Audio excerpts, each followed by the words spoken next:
3 weeks ago, something landed on my desk that made me stop cold. A letter, sealed, confidential, marked diplomatic correspondence. But what it contained wasn't diplomacy, it was desperation. It was arrogance. It was everything wrong with how the world still tries to handle Africa. That letter came from Benjamin Netanyahu's government, and it wasn't just addressed to me. It was meant for every African leader they thought could be bought. Let me walk you through it. I was reviewing security updates in my office when my aide entered, his face tense. He handed me the envelope. Inside was a proposal that was both insulting and revealing. Israel was offering Burkina Faso $1.2 billion more than our country's annual budget as part of what they labeled a strategic partnership. But this was not aid. It was an offer to buy silence, to buy influence, to buy me. Their requests were clear. Stop criticizing their treatment of Palestine, push other African heads of state to soften their stances, and most outrageously, protect Israeli business operations across Africa. In return, a few extra $1 billion, modern hospitals, fancy roads, military tech, and they wanted me to act as their voice at the African Union, their inside man. I read the letter again, then again, 3 times. Each time my hands clenched a little tighter, not because of the money, but because they thought I'd say yes. They thought I'd fall in line. They thought I was one of those leaders, the kind who smiles in front of their people and bows behind closed doors. But here's the part they didn't understand. I didn't fight for my country's freedom, risk my life in a revolution, dismantle a system of foreign puppets just to become one myself. I am not here to be another polished mouthpiece for someone else's empire. I am here to protect this continent. I'm a soldier, and soldiers don't sell out their missions. And my mission is clear. Total African sovereignty, economic, political, cultural. When I accepted leadership of Burkina Faso, I made a vow. No more foreign manipulation dressed up as diplomacy. No more so-called partnerships that drain our resources and chain us to dependency. No more silence in the face of injustice. That letter was not a diplomatic outreach. It was a test of whether I meant what I... What you're hearing isn't just a letter. It's a mirror of how power still tries to treat Africa as something to be bought, managed, and silenced. But this moment is different. For the first time, a leader is saying no, not just for himself, but for an entire continent. I said. What they didn't know is that their message didn't just come through that envelope. It came through whispered suggestions from diplomats in neighboring countries. It came through phone calls from advisors reminding me of what $3 billion could build. Highways, airports, prestige. They didn't beg. They calculated. And they made one fatal miscalculation. They thought Africa still kneels. I listened quietly to every conversation. I let them lay out their vision. Burkina Faso, they said, could be a shining example, a beacon of development, a success story. All I had to do was soften my words, ease the criticism, stay neutral on Palestine, keep their business interests safe. But every time they ended with those words, just tone it down, I saw the same pattern. They weren't offering partnership, they were buying silence. They weren't investing in Africa. They were protecting their empire. And the more they spoke, the clearer it became. This wasn't a letter from Israel to Burkina Faso. This was a warning shot to the entire continent. Fall in line or stay in the shadows. But I don't live in the shadows. I was born under the African sun, and I don't back down from uncomfortable truths. That's why I made a decision they never saw coming. I scheduled a national press conference with no warning, no pre-written speech, no diplomatic language, just me, the letter, and the truth. When the cameras rolled, I held that envelope up and told the world exactly what had been offered, word for word, no edits, no filters. The $1 billion bribe, the request to soften our voice on Palestine, the plea to protect Israeli business networks in Africa, I read it all. The room froze. And then I said the words that changed everything. This is not a partnership. This is an insult to every African who has ever fought for dignity. We are not for sale. Within hours, the news went global. In Tel Aviv, officials scrambled. In Paris and London, diplomats called each other in panic. In Washington, analysts tried to figure out what just happened. But the most important response wasn't in any foreign capital. It was in Africa. From Accra to Nairobi, from Bamako to Johannesburg, young people flooded social media with one simple phrase, Africa is not for sale. But it wasn't just online. Real change began unfolding almost immediately. In Mali, government officials opened an investigation into all Israeli corporate contracts. In Chad, a diplomatic delegation was halted mid-negotiation.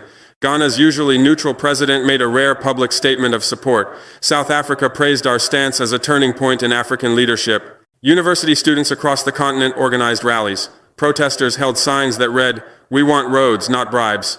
Artists painted murals of African heroes holding the continent in chains and breaking them.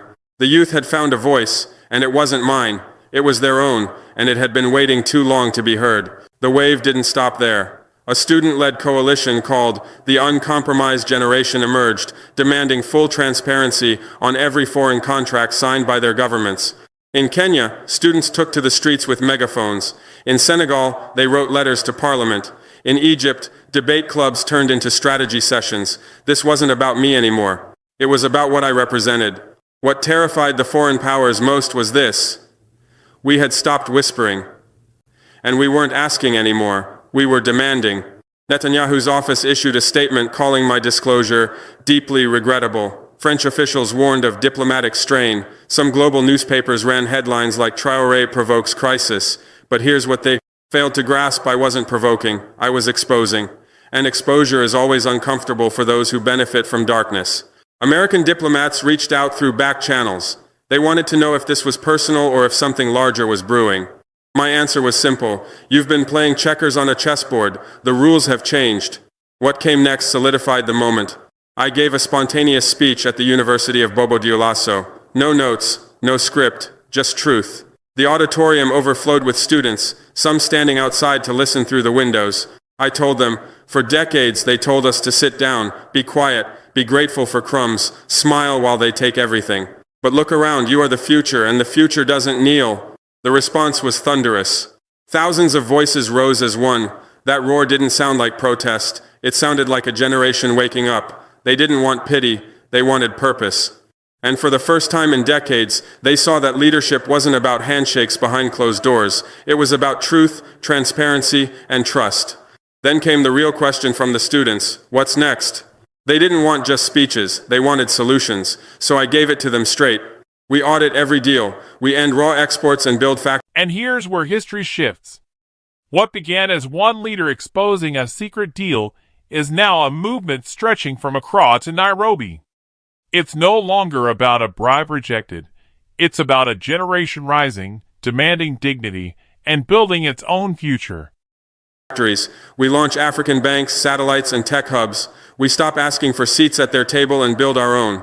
They cheered, not because I gave them hope, but because I gave them a plan. And in that moment I saw it clearly.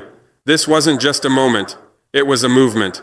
Back in Ouagadougou, the consequences began to roll in. My security team reported unusual drone patterns over our airspace. Our intelligence partners flagged a sudden uptick in foreign digital surveillance. Financial delays hit our aid disbursements. Banks quietly began freezing or reviewing our international transfers. It was clear the retaliation had begun. But something unexpected happened. Africa stepped up. Nigeria reached out offering alternative trade routes. Ghana provided access to sovereign banking channels. South Africa opened a new diplomatic desk specifically for intra-African financial coordination. For the first time in our post-colonial history, African nations weren't waiting for Europe or the US to mediate. We were helping each other. That realization hit me harder than any threat. Africa helping Africa works. The lesson was simple. If we build among ourselves, no external storm can sink our ship. Within 5 days of the expose, I received 5 private calls from presidents across the continent. Not ambassadors, not ministers, presidents. How did you do it, they asked. What would it take to start our own audit processes? The dominoes were beginning to fall. We audit every deal. We end raw exports and build factories. We launch African banks, satellites, and tech hubs. We stop asking for seats at their table and build our own. They cheered, not because I gave them hope, but because I gave them a plan. And in that moment I saw it clearly. This wasn't just a moment, it was a movement. Back in Ouagadougou, the consequences began to roll in. My security team reported unusual drone patterns over our airspace. Our intelligence partners flagged a sudden uptick in foreign digital surveillance. Financial delays hit our aid disbursements. Banks quietly began freezing or reviewing our international transfers. It was clear the retaliation had begun. But something unexpected happened. Africa stepped up. Nigeria reached out offering alternative trade routes. Ghana provided access to sovereign banking channels. South Africa opened a new diplomatic desk specifically for intra-African financial coordination. For the first time in our post-colonial history, African nations weren't waiting for Europe or the US to mediate. We were helping each other. That realization hit me harder than any threat. Africa helping Africa works. The lesson was simple. If we build among ourselves, no external storm can sink our ship. Within 5 days of the expose, I received 5 private calls from presidents across the continent. Not ambassadors, not ministers, presidents. How did you do it, they asked. What would it take to start our own audit processes? The dominoes were beginning to fall. A former Mossad officer leaked documents confirming that Israel had, in fact, offered massive financial incentives to multiple African heads of state, not just me.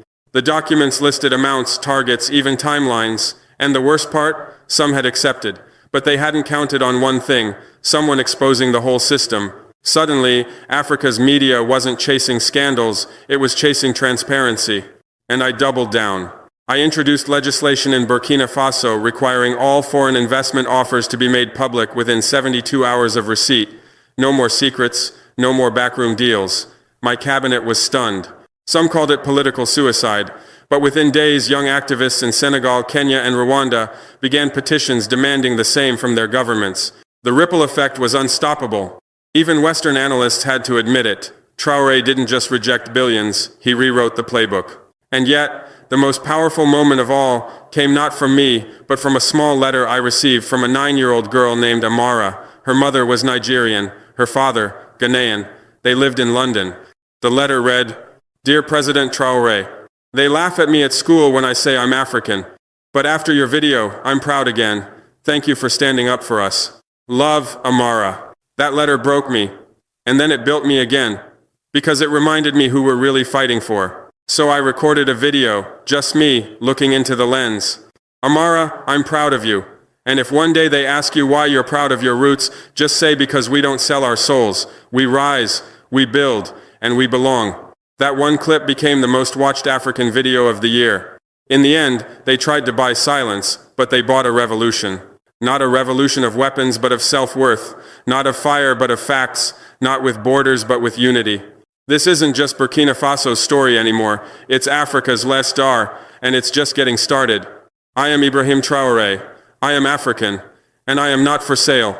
This isn't just a speech. This isn't just a headline.